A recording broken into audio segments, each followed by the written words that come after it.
Hey, what's going on, Who Dat Nation? It is yours truly, Timothy J. Jones. And yes, I am the host of the State of the Saints podcast. And thank you so much for checking out the State of the Saints podcast, where we talk New Orleans Saints. Special shout out to everybody here. Really do appreciate your time.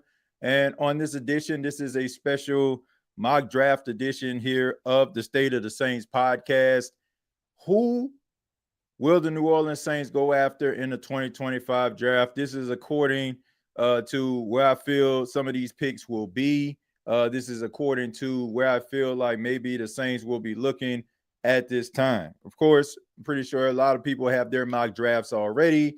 And, you know, this was something that I should have done a few weeks ago, but decided to go ahead and get it done on this episode. So didn't want to waste any time with the intro. Without further ado, somebody hit that ESPN music for me. All right, ladies and gentlemen, the 2025 NFL draft is upon us. We're only a few days away from the NFL draft, and a lot of people have been talking about what the New Orleans Saints are going to do with their draft pick. Pick number 9. Will the New Orleans Saints go after a quarterback? Will the New Orleans Saints go after a running back?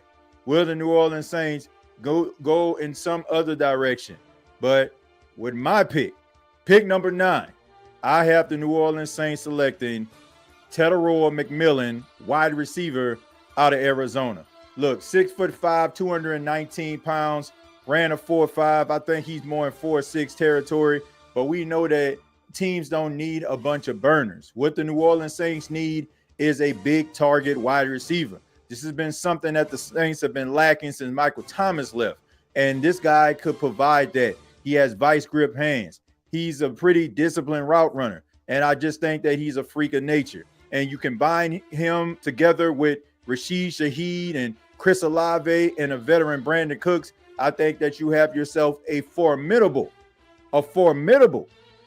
wide receiver room, something the New Orleans Saints desperately need. So with the 9th pick, I have the New Orleans Saints selecting Tetairoa McMillan out of Arizona. And I also have something that I feel like the New Orleans Saints more than likely are going to try to do. I have the New Orleans Saints jumping back into the first round late to acquire quarterback Jackson Dart out of Ole Miss. Look, I heard the rumors. I heard the whispers. I think that a lot of people know how the New Orleans Saints feel about Jackson Dart. This is a guy who is extremely talented. He can make all the throws. His footwork's a little bit erratic at times, but we know that he has the ability to be able to make really good throws, also be able to scramble outside the pocket, and that's something that Kellen Moore likes in his quarterback. I think that you align Jackson Dart with Kellen Moore. I think that the Saints will be explosive. So you have yourself your big-time wide receiver in Tetairoa McMillan, and you got your quarterback of the future in Jackson Dart. So that means that the New Orleans Saints are going to lose one of their draft picks, and that is pick number 40. And I also have the New Orleans Saints losing pick number 71. I'm crying. But you got your quarterback and your wide receiver. But we're going to go ahead and move on to pick number 93, and I have the New Orleans Saints selecting defensive lineman C.J. West out of Indiana. Look, the New Orleans Saints are switching from a 4-3 to a 3-4, and they need somebody that is big, that's an anchor, a guy that's athletic, that's going to demand that double team in the middle, and C.J. West is that guy. He started his collegiate career at Kent State. He was a run stopper. He was a guy that was getting tackles for loss. And he, once again, is freakishly athletic. Over 320 pounds, but he moves like a gazelle. I mean, this guy is a freak of nature. He's fun to watch, and he doesn't give up on plays, man. Really high motor. I was really impressed the way that he played and performed at the combine at some of those drills. And I think that he helped himself tremendously with his draft stock. So I have the Saints selecting C.J. West with the 93rd pick in the 3rd round of the NFL draft. Now we move on to pick number 112. 112. I like that group. Y'all remember that? He can do it anywhere. But the Saints got pick number 112. And I have the New Orleans Saints selecting Charles Grant, offensive lineman out of William and Mary. You know, back in 2002, the Saints selected a defensive end from the University of Georgia by the name of Charles Grant. And now we fast forward into 2025, and I have the New Orleans Saints selecting another Charles Grant. Look, we know that the Saints need some help on the offensive line. We know the Saints want to address that. This is a guy that's, you know, not a finished product, but I think that he is a starter that you can plug in to that guard position. He played across the offensive line in college, and I think that he will be something special in the pros, pending him aligning with the right organization. And we know that the Saints historically have found those diamonds in the rough late on the offensive line. So I have the New Orleans Saints selecting Charles Grant, offensive lineman out of William and Mary.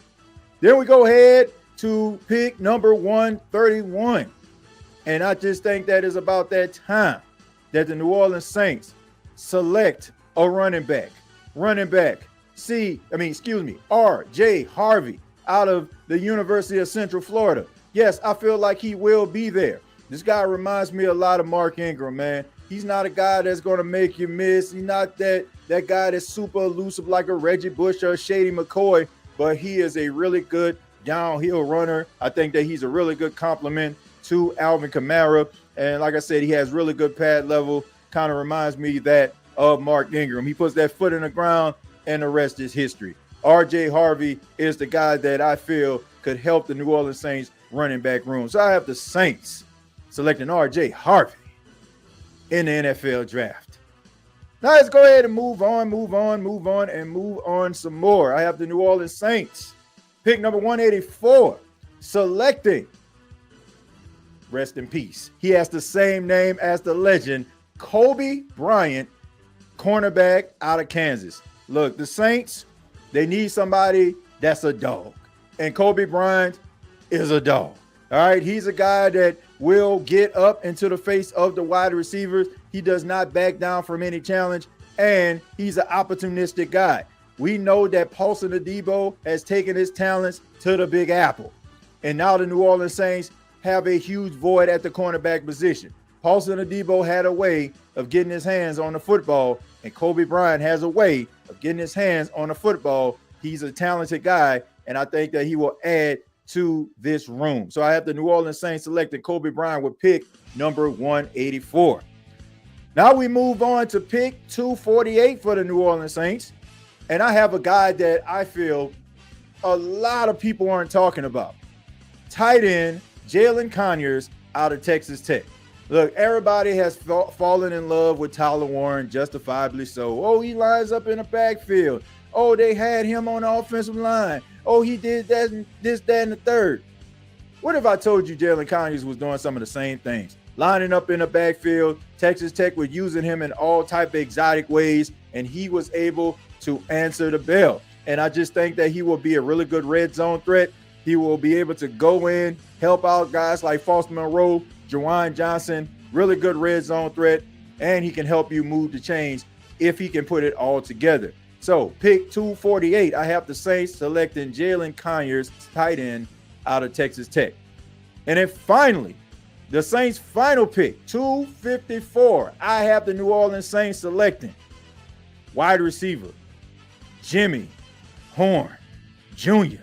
out of Colorado. Look, I like this kid a lot. I think if you follow Colorado, you know his story, you know about his situation. But once again, you need some dogs on your team. And this guy is not the biggest. He's not the strongest. But for some apparent reason, Jimmy Horn Jr. doesn't know that. You have yourself that a guy that's a dog, a guy that can run really good routes. And if you want to move Shaheed to more of a full-time wide receiver role, you got somebody that can be able to return kicks on special teams. So that's who I have for the 2025 NFL draft for your New Orleans Saints. Let's run it back. Teteroy McMillan, pick number 9. Got the Saints moving back into the first round to draft Jackson Dart, which means that they lose pick number 40 and pick number 71. I had them also pick number 93. I had them selecting CJ West. out of Indiana. Then you have Charles Grant, pick number 112 out of William and Mary, Kobe Bryant. And you also have Jalen Conyers and Jimmy Horn. Those are the picks for 2025 NFL Draft, according to yours truly, Timothy J. Jones. As we fade the music out. All right, ladies and gentlemen, that is my picks for the 2025 NFL Draft, according to the New Orleans Saints. All right, that's what I got. All right, I got the New Orleans Saints getting Teteroy McMillan with the 9th pick, and I just think that's what the Saints need. They need that big-time wide receiver. I don't feel the New Orleans Saints are going to be drafting Shedeur Sanders. I'm pretty sure we all heard, everything that's going on. And I'm also just taking into account the Saints' needs and how the organization is probably thinking, even though none of us really truly know what the New Orleans Saints are thinking. But I do want to acknowledge Josh, thank you very much for $2. Says breaking Saints fans blame Derek Carr for COVID. Well, look, I don't think they blaming Derek Carr for COVID, but I just think that Saints fans are done with Derek Carr. Look, Derek Carr did not do himself any favors by coming to the New Orleans Saints and acting in a way that a lot of people looked at as, somebody that looked like there was God's gift to football. I just don't think that Saints fans really care for him that much. And, from his behavior, doesn't look like he really cares that much about Saints fans. So there's no love lost there, man. I think that Derek Carr is a talented quarterback, but I just don't think he's the Saints quarterback. He's not made of the stuff that I feel like a starting quarterback or a guy that's going to win you something is made of. Like he's too thin-skinned. He wants everything to work out in his favor. He wants organizations to bend over backwards for him. So I'm good on that. How you lose pick if Sanders at 9? Well, look, here's the thing. You said if you lose picks. Yeah, I agree with that. I understand what you're saying, but I'm looking at the New Orleans Saints organization. It's time for us to get real. The New Orleans Saints organization isn't picking a quarterback like Shedeur Sanders, in my opinion. It's because he's too opinionated. He's too outspoken. He's too braggadocious, and that's not what the New Orleans Saints are really, truly looking for. That's what it all comes down to. And I said this, and I'm going to continue to say it. If Shedeur Sanders was a hat in hand, all shucks, gee golly type guy, and for some reason people think that when I say all shucks, gee golly, I'm just insinuating that if he was white. I'm not saying that. I'm saying like if he just says all the right things, does all the right things, I don't care what color he is. The teams will be jumping at this guy. Oh, did you know he completed 71% of his passes throughout his collegiate career? They'll be gassing him up. But people don't like these type of quarterbacks that's outspoken, that believe in themselves, that believe in their ability. That's the only reason why Shedeur Sanders is talking about being dropped in the draft. I'll let y'all in on a little secret, something that was going around the combine when I was there. I can remember when Shedeur Sanders was at the podium and you had a group of media members all around. People were whispering and talking. This is the thing. When Shedeur Sanders talked to a couple of teams that's picking in the top 5, they did not come away impressed with his abilities at the whiteboard. That's what was told to me. They said that he is very knowledgeable about the things that he did at Colorado because everything was kind of tailor-made to him, so he understood those concepts. But when they were asking him to go to the whiteboard to break certain things down, they said that he couldn't. That was what was told to me. And now all of a sudden, everybody's going around and saying all these different things. All I know is none of these guys at the quarterback position are perfect quarterbacks. But I do feel like if he would have carried himself a little bit differently, then people would have been chomping at the bit. I already told y'all it is about control. These organizations, they want control. These owners, they want control. They want people to feel like, oh, you should be lucky to be in this moment. You should be lucky to be signed to this organization. But when you see a cat walking through and he has this level of confidence, like y'all should be lucky to have me, they don't like that. This is the only reason why we're having this conversation. This is the reason why everybody's talking about, oh, he's going to be picked between 3 and 21.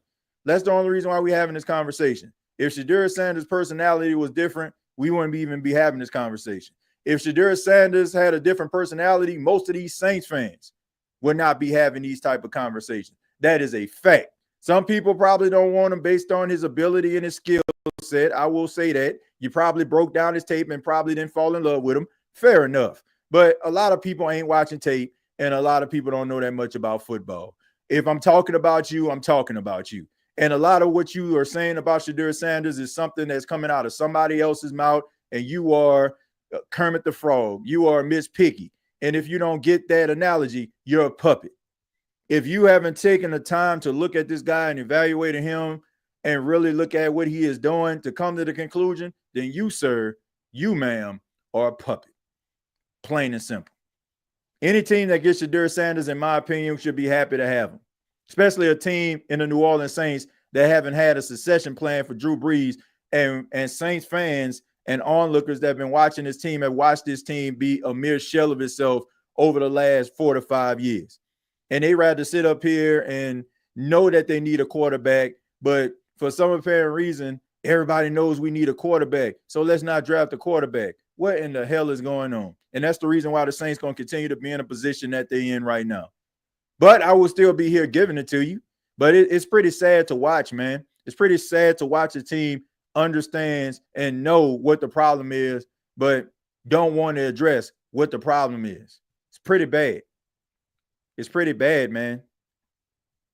And I'm tired of beating around the bush. Some people want to beat around the bush. This is bad. These are bad practices by the New Orleans Saints. They just are.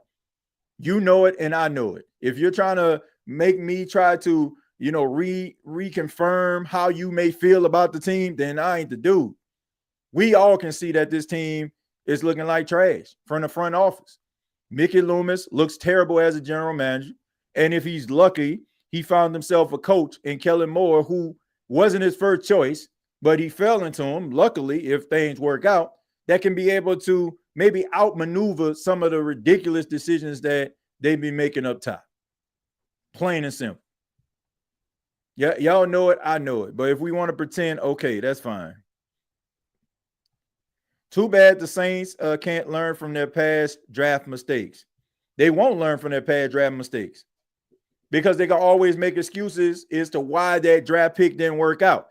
That's what Mickey Loomis does. Mickey Loomis makes bad decisions and tries to make excuses as to why that decision wasn't bad. Tries to gaslight the masses, tried to gaslight probably the higher ups, and tries to gaslight you and me. That's what he does. And get mad at the media and get mad at individuals for asking him the right questions. I don't feel bad for anything that I said about Mickey Loomis. Mickey Loomis needs to be better as a general manager. I'm pretty sure throughout the course of time, he was a good general manager. But now he's not. He's terrible. And if he didn't have the type of position that he have, if he wasn't left in the will of the former owner, Tom Benson, he probably would have been fired years ago.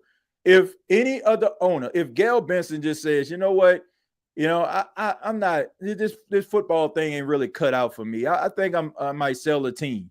Sell the team to somebody that has Louisiana ties like Tom Benson. I guarantee you Mickey Loomis will be on the first thing smoking. Probably still be up top somewhere, but probably be fired as a general manager. He's the only person really up top that really understands football operations. Nobody. Gail Benson, Dennis Lauscher does not understand football like Mickey Loomis does. You know it, and I know it. And that's his advantage. Between Tom Benson leaving him in his will and him really being the only person up top that understands football operations like that, he's a made man. This dude would have been fired if this was any other organization. Mickey Loomis would not have a job. If Mickey Loomis was the general manager of the Philadelphia Eagles, he would have been fired years ago. Giants, fired years ago. 49ers, fired years ago. It's a fact. Let Sanders be great, like Lamar Jackson, history repeats. Let him be great. And then people are going to be saying the same thing. They're going to be saying the same stuff. But I think LSU fans doesn't want Dart because he's Ole Miss and quarterback same as Jalen Miro. He's Alabama quarterback. Man, look, it's about winning. I don't care where you come from. If that's the case, you shouldn't have wanted Alvin Kamara. Oh, he played at Tennessee. Where did he start his career? But you love him to death. I mean, man, who cares? Like, man, like, bruh. We gotta stop. We gotta stop with all this. Oh, I pledged my allegiance to the Saints, pledged my allegiance to LSU. Oh, he went to LSU. He smelled like LSU. I seen him have an LSU shirt on. He had a Saints shirt on. Like, that's cool and all, man. We all love our hometown people, man. But I don't care if they came, as my mom would say from time to time, where's hell? If they could play some football, I don't care where they come from. Oh, we want some people that come from LSU. Yeah, I would take some people that come from LSU because they're good, not that just because they came from LSU. I'm not on that boat. I mean, because everybody that played at LSU, here's a new flash for you, could be cut out to play in the National Football League. Sorry, that's a fact. And Tulane and Northwestern and all these other places. Who, like just because they from Louisiana don't mean that they should have a first class ticket to the New Orleans Saints. Can they ball? Can they ball? Yes, I do want some LSU players, but if I feel like an Alabama player is better than an LSU player, guess who I want? I want the Alabama player. I want the Ole Miss player. Jackson Dart and where he came from means absolutely nothing to me. If Jackson Dart can help your team win, who cares where he comes from? Who cares? I don't. And neither should you. TJ, I would like for them to go defense first pick. I wouldn't be objective to that. There was a couple people that I had. I had also, this was a little bit of a coin toss. I'm telling you, it was heads and tails. When I was actually evaluating this, Greg, I'll let you in on a little secret. Before I decided to, select Teteroy McMillan for my mock draft, that guy on your screen right there, Jalen Walker, was the guy that I was looking at. He was the dude that I wanted. He was like, and I wouldn't be upset with that. Like Jalen Walker, Teteroy McMillan are two of the guys that I'm looking at, paying really close attention to, and really honestly believing that they could be the two individuals that the Saints really go after and be highly, they be highly touted by the team. Because Jalen Walker, to me, would be the start of something brand new. Like it would be telling Saints fans that we have a new frontier upon us, a new leader upon us, a new culture upon us, because he does not fit classic, everyday, every year draft picks of the New Orleans Saints. He's an edge rusher. He's not the biggest guy in the world. A lot of people compare him to Will Anderson out there with the Houston Texans. So he would be, to me, he would be like a symbol of change for the New Orleans Saints. AK started in Alabama. Exactly. Started in Alabama. So why would anybody be upset? No different from people riding Arch. And that's the thing. Like, I'm glad you mentioned that. I'm glad you mentioned that because y'all know where I'm going with this. It's amazing to me how some people are throwing Shedeur Sanders under the bus and saying, oh, man, he can't play, and oh, he ain't that good. And then all of a sudden talking about tanking for Arch. Now, I ain't got nothing against Arch Manning, but what have you seen on a collegiate level that tells you that Arch Manning is going to be all that in a Hot Wheel track? He played in a couple of games where he probably threw for a couple touchdowns or whatever, but everybody just acting like he's going to be just everything and more. If you're going to say that people want Shedeur Sanders because of the name on the back of his jersey, why do you think that people want Arch? Because his last name just so happens to be Manning. That's basically it. Like, he went to Isidore Newman. His uncles are two of the best quarterbacks of their era. Well, not so much Eli, but they Super Bowl champions. Him and Peyton. That's the only thing you're going by, the last name on his jersey. He hasn't put together enough of a body of work on a collegiate level for you to believe anything. So what the hell are we taking for? We're taking from a guy's last name, but nobody wants to admit that though. But we've been in the lab. Like, we don't take no calls. Don't text me because I'm in the lab evaluating Shadir Sanders. Y'all know everything about him. Oh, he moved to the left when he should have moved to the right. He jumped up when he should have stayed down on his feet. He should have ran when he should have stayed. He stayed in the pocket. We know all these different things, but then turn around and tell us, oh man, Arch Manning, that's the guy. How do you know? Hypocrisy of the highest level. Some of y'all are hypocrites.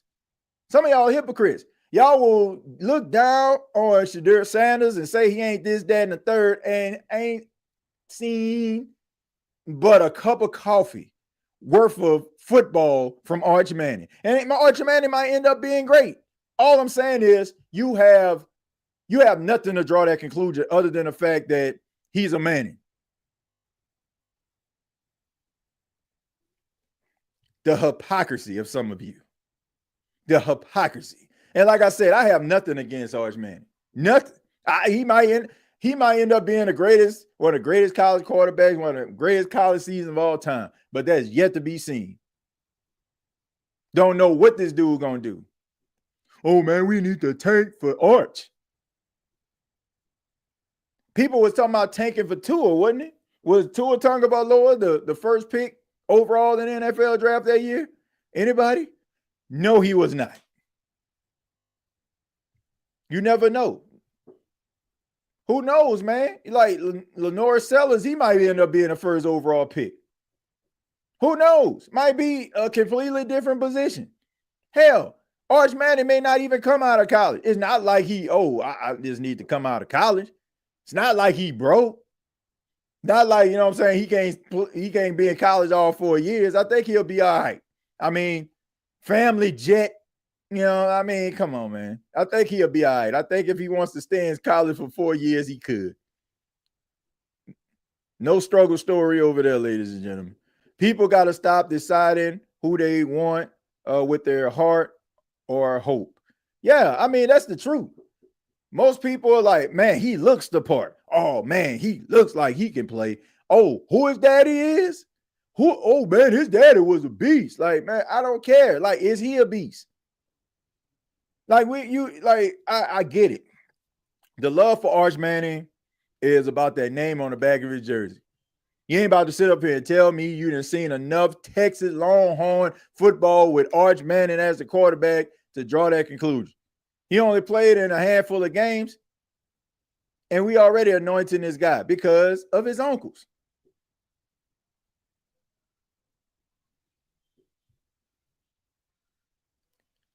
The wool off a lot of people, though. Dart isn't hurt.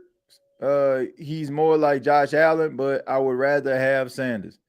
Look, that's not a knock. If he Josh Allen, like if you can guarantee me that Jackson Dart is Josh Allen, where do I sign? Where do I sign up? Because the last time I checked, what Dalton had up in here? Didn't Josh Allen win league MVP? I will take that. No questions asked. If you could tell me that Jackson Dart, if you can promise me that he could be Josh Allen, I take it. I will take it. Sanders have a higher ceiling than Dart, in my opinion. Yeah, I think he has a high football IQ. I think they both have high football IQs, man. I do. TJ, what do you think about us getting Armand Mambu from Missouri? Yeah, I like him. For the night and still moving up, getting Dart. I also like Will Johnson at corner. Okay, so like I said, Jalen Walker, Teddy Ward, McMillan were my two guys. There were also some offensive linemen on there that I wanted to add. Kelvin Banks out of Texas and Armand Mambu out of Missouri. The only reason I didn't select him because I feel like he's going to the Jets. That's the only reason why. I feel like he's probably going to end up going to the Jets. A lot of people consider him the second best offensive lineman in the draft. Of course, Will Campbell out of LSU is ranked number 1. And then you have Kelvin Banks. Like, to me, Kelvin Banks, Membu, those 2 guys were definitely on my list, but I just feel like Membu going to the Jets. Mickey is going to get fleeced by Philly again to move up from the second round to the back of the first to get their quarterback. Well, I tell you this. I can also see a scenario where they call up a team that they've been trading with quite often as of late, the Washington Commanders, to the 28 spot to maybe, if, let's just say, Shedeur Sanders ends up going to like the Steelers or the Rams. I can see like Jackson Dart maybe end up getting drafted by the Steelers or the Rams, whatever one doesn't get Shedeur Sanders or vice versa. And the Saints move back into the first round to draft Tyler Shuck out of Louisville. I can see that too. I think that Tyler Shuck is, the guy that coming up on everybody's draft boards. Some people even have this guy on their draft boards, and none of these other quarterbacks think that he's like better than all of them. So I can see the Saints moving back in the first round to get Tyler Shuck too. That would be something that they do, because you got a little bit of murderous row.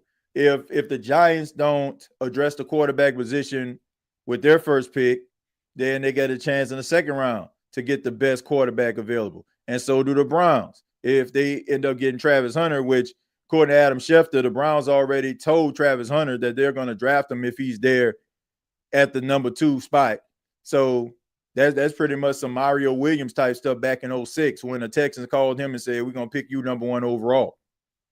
So, yeah, I can see the Saints moving back to get Tyler Shuck, or moving back, if another team get Tyler Shuck, to get Jackson Dart. Jets getting Tyler Warren. I seen that, man. Shouts out to Richie, man. Shouts out to Richie in a AFC East roundtable and also on Bleacher Report. He said that he felt that the Jets probably go after Tyler Warren. So, but yeah, I mean, that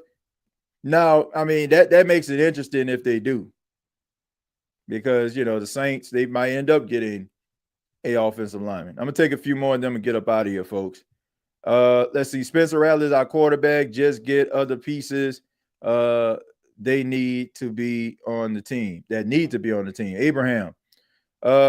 Yeah. I mean, look, you can say Spencer Rattler is your quarterback, but you don't want to just go into the season with Spencer Rattler solely as your starter. Like, he started in 6 games, didn't win any. Now, we can come up with different reasons as to why that happened. And yes, they will be very, very valid reasons, but you need competition. And Jake Hanna, to me, isn't real true competition. Ben DiNucci is not real true competition here. Like, you got to draft the guy. Until Spencer Rattler, like, shows you that he is the guy, like, you got to try to draft until you actually find that guy. Now, if Spencer Rattler ends up beating out that quarterback, then, hey, I mean, that's a great, interesting problem to have. I mean, look at the New England Patriots. They drafted Drake May, and then they got Joe Milton. Joe Milton went out there, was balling the hell out. And I want to say they got like a 3rd-round pick for Joe Milton to go to the Cowboys. So, sometimes, man, you can make those things very, very interesting. But you don't quit trying because you say, oh, well, we got Spencer Rattler. Nah, man, you got to keep on selecting these quarterbacks until you find the one that is your franchise. It may be tiring as a fan, but I guarantee it won't be very tiring if you end up getting a really good quarterback that can turn around your franchise. Do you hear me? I don't care. Like, man, we can always draft them. We keep on drafting quarterbacks. You draft the quarterback until you find the one. You just do it.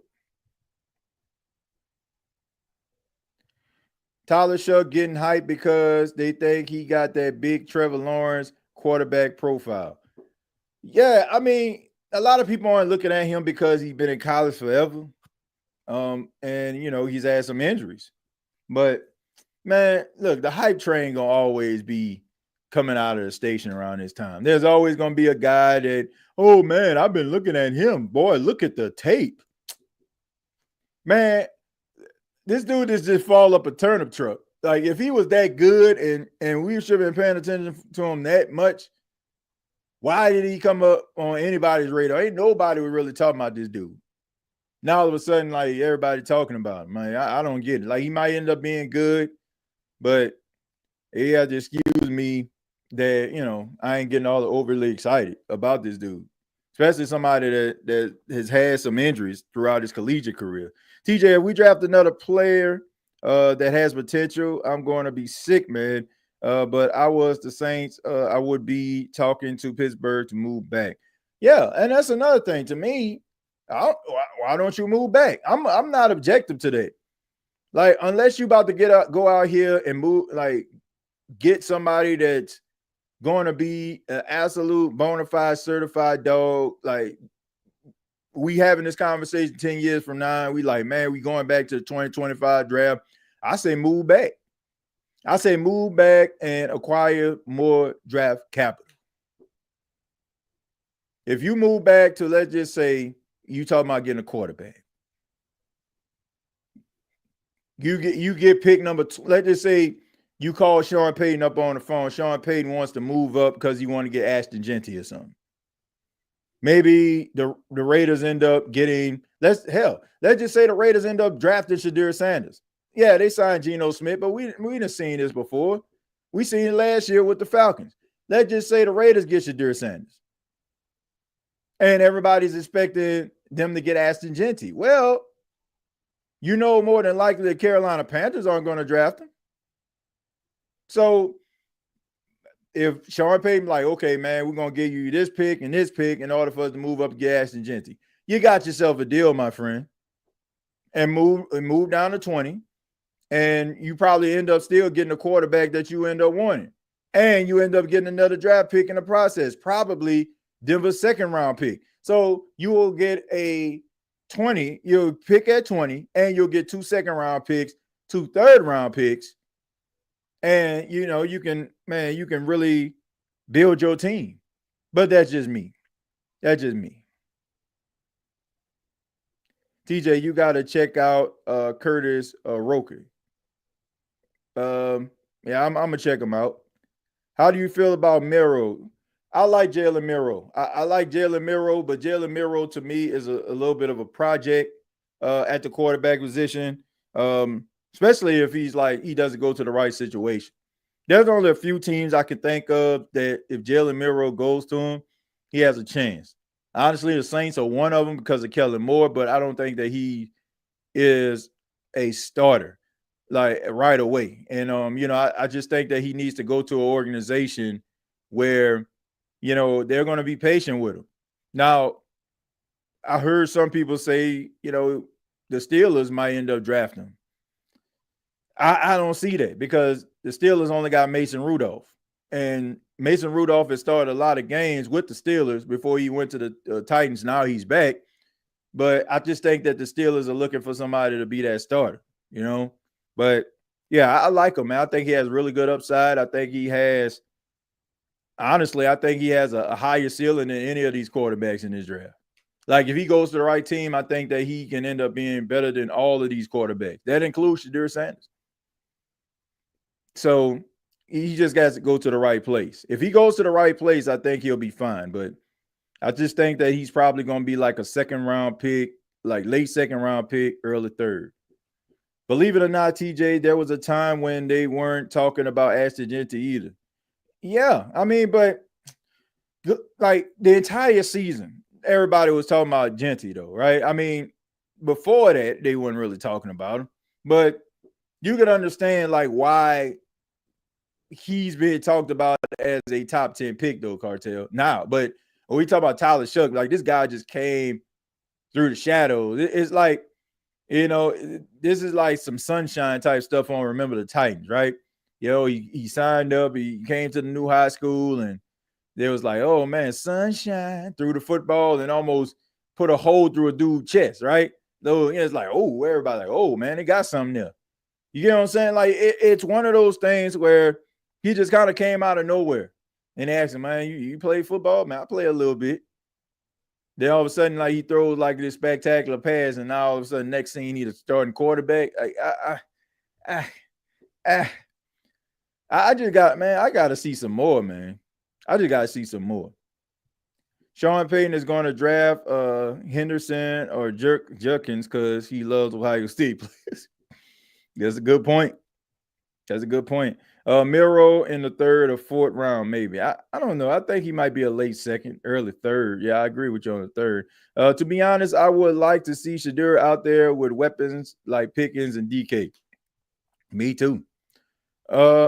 If you commit to building your offense around Miro and what he does best, then he will work. But if you try to change him, don't waste your time drafting him. I agree with that. I look at what Nick Saban and the plan that Nick had for him and how he thrived in that environment offensively. And then I look at Caleb DeBoer and what he brought. And he was more of a traditional offensive coach and, dropping back the pass. That just wasn't his wheelhouse, man. This wasn't his wheelhouse. If a coach can help Miro with his accuracy, he will be dominant. I see some Cam Newton traits in Jalen Miro. Like Cam Newton wasn't the most accurate quarterback in the world, but he was more physical and stuff. And he had that magical MVP season. But I see some Cam Newton in him. I really do. I see some Cam Newton. I see a physical specimen in the right environment, in the right situation. He can be a good, solid quarterback, but he has to go to the right situation, man. It can't be like one of them coaches that just don't want to bend the knee to what Jalen Miro does as a quarterback. I like Miro can grow him in that Jalen Hurts Lamar role if he lands in the right place. But for us, if he doesn't work out at quarterback, he's the next Hill. Yeah, I mean, you could probably use him like that. If he goes to Denver, to the Broncos, which I highly doubt, that's probably going to be his role. Without quarterback, lead coaching staff, there's no doubt Jalen Miro can be a dog for real. Miro more like Cam than he is Hurts. Yeah, I see more Cam Newton than Jalen Hurts. I do. Jalen Hurts to me, like I haven't seen a quarterback that kind of like that reminds me of Jalen Hurts. If I could say anybody, he's I'm talking about early stage of career. He reminds me of a much stronger Russell Wilson. That's what he reminds me of. Like if you watch Russ, like in his early 20s, like early Seahawk days, like first off, dude got one of the best deep balls in football, and his ability to scramble like the way that he did. Russ was a little bit more of a like shifty runner, but Jalen, he kind of escapes the pocket similar to Russell Wilson, but he's just a little bit more physical. He's a little stronger. Like he ain't about to just bring this dude down. I mean, somebody that can, that can deadlift about 500. Squat about 600 at the quarterback position, man. Yeah. Jalen Hurts is a baby Steve McNair.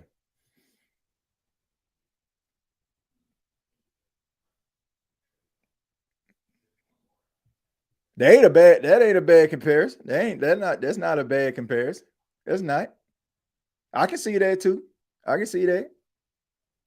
I can see a little Air McNair. I can see a little Air McNair. That ain't bad. That ain't bad. Drafted Miro in the second round. They got Miro going late first, early second. That's why they invited him to the draft. I don't know if I would have showed up. I mean, because they be listening to these agents at times, like how Geno Smith was. Yeah, Geno Smith out here, man. Geno Smith thought he was about to go in the first round. I mean, he ended up going in the second round to the Jets, but yeah. I don't know, man. If I would have to really, really, really, really, really, really know that they gonna call my name. Like I don't need to hear, oh man, like They said, now I don't hear no they said, all right? I need to know for a fact. Like, I gotta know I'm about to be like top, like I ain't gotta be top 5, but I gotta at least know I'm about to be top 15. At least top 15. Like, I don't know if I want to roll up in no draft, man. I get it. That's the moment that you wait for your entire life to be able to walk across that stage and hug the commissioner, but I don't know about that, bro. Draft a quarterback anywhere, you don't leave without one. Any quarterback, a piece of quarterback, I'll take it. But, ladies and gentlemen, thank you for all those that tuned into this mock draft edition of the State of the Saints podcast. Busy week. Shouts out to my guy, Kendall, man. I was over on his podcast. He covers the New England Patriots. That's available right now. Make sure y'all subscribe to his channel. Does a really good job, man. Went over there, talked a little bit New Orleans Saints tomorrow. Got my guy Clay being on the show. He represents the Carolina Panthers. He's going to be talking about the moves he feels like his Panthers need to make. Saints talk with Timothy J. Jones. Also tomorrow on Bleacher Report. Thursday, I'm excited because we're going to have our traditional NFL draft edition of the State of the Saints podcast. That's right, ladies and gentlemen. All 3.5, 4 hours of the first round here on the State of the Saints podcast. It has become a tradition here on the State of the Saints podcast. Some of the most viral moments of our podcast have happened on this show. Some of the funniest moments from individuals have happened on this show. You do not want to miss it. It has become an absolute staple among individuals that follow this platform, and I thank y'all for that. It's always a good time to be able to do this show and be able to chop it up with the Who Dat Nation. Previous episodes available on Apple Podcasts, Spotify, iHeartRadio, Anchor FM. Yeah, make sure y'all check it out, man. We back in audio form. I posted the last 3 episodes of this podcast. This episode will be available on there pretty soon. I'm starting to do audio once again. People have been asking for it. You know, shouts out to the truck drivers out there. Shouts out to the people that's at work, at the gym. They were saying that, TJ, can you convert it to audio? I missed the audio platform. So it is back for all those that want to check it out in audio form. Just search the State of the Saints podcast. You'll be able to check that out. Friday, shouts out to the Roar of the Lion, UK. I will be on a podcast across the pond in the United Kingdom, man. Shouts out to them. They cover the Detroit Lions, but they're also covering the NFL draft. So going a little international this week, man. Shouts out to Roar of the Lions, UK. I'm just excited, man. I don't know how they end up finding this podcast, but I guess it just shows how long our reach have come, you know, as this show has progressed. So I'll have more information for you if you want to check that out coming up Friday next week. You know, I got a few guests that I'm going to have on the show. So keep it locked here to the State of the Saints podcast for all the information pertaining to your favorite team, the New Orleans Saints. Till next time, all I got to say is, Who Dat? Thank you for listening to my daddy's podcast. Please subscribe to our channel. All I got to say is, Who Dat?